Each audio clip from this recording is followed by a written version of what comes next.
Ce dernier épisode va beaucoup plaire aux gourmands. Nous allons découvrir ensemble un petit village particulier qui se situe dans la vallée du Rhône. C'est donc à Tain-l'Hermitage que commence notre aventure du jour. Ne vous égarez pas, nous n'allons pas parler vin aujourd'hui. Même si c'est ici, à travers un paysage composé de vallées et de prairies verdoyantes, que se cachent des vignobles où sont produits des vins d'origine française de renommée mondiale. C'est en ce même endroit que je vous invite à me suivre et découvrir les ateliers du chocolat Valrhona, dont je souhaite partager l'histoire avec vous.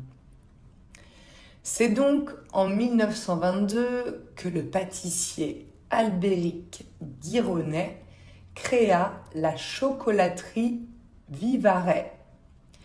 Il faudra attendre 1974, plus de 20 ans après, pour que le nom soit changé en Valrhona, qui est la contraction du nom de la chocolaterie et de la région Vallée du Rhône.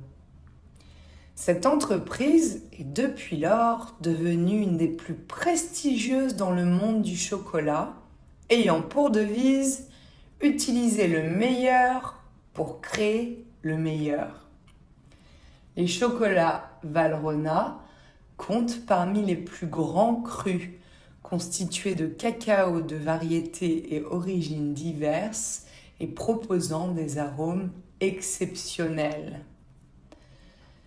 Les fèves de cacao Valrhona sont sélectionnées avec beaucoup de soin et proviennent de pays producteurs spécifiques tels que le Venezuela, la Papouasie, Madagascar, Trinidad ou encore d'Équateur.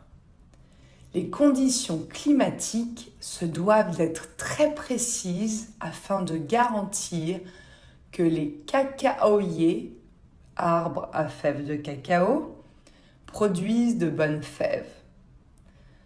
L'entreprise Valrhona veille également, quand cela lui est possible, à choisir des cacaos bio et équitables et fournit une aide précieuse à de nombreux agriculteurs de pays en voie de développement.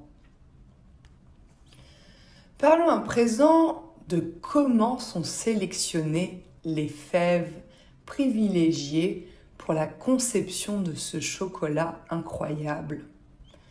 Comme pour le vin, avec le raisin, les fèves de cacao choisies répondent à des critères de qualité stricts, à tel point que seulement 0,1% de la production mondiale est utilisée par l'entreprise Valrhona chaque année. Autrement dit, environ 3000 tonnes. Des experts, formant une sorte de jury, se réunissent et utilisent leurs 5 sens, leur expérience et leur expertise pour décrire les cacaos et parfois même en découvrir de nouveaux. Une fois les crus de l'année sélectionnés, on leur attribue enfin un nom: Caraïbes, Celaya, Équinoxe, etc. Et cela évidemment en fonction de leurs caractéristiques. Pour vous mettre l'eau à la bouche et conclure notre sujet aujourd'hui, je vais évoquer quelques grands crus et leurs spécificités avec vous. Nous avons donc par exemple l'Alpaco, qui est un chocolat noir à 66%, offrant des arômes secs et grillés.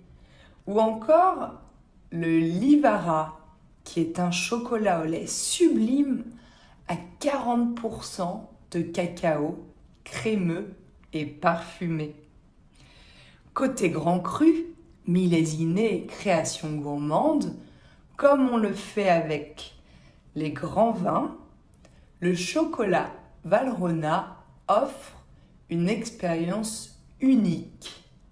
Et c'est une façon originale de proposer un dessert différent à vos convives, à ceux surtout qui sont déjà amateurs de desserts typiquement français, car il existe vraiment des gammes très amusantes comme la gamme tarte tatin ou encore les millefeuilles. De quoi ravir les papilles.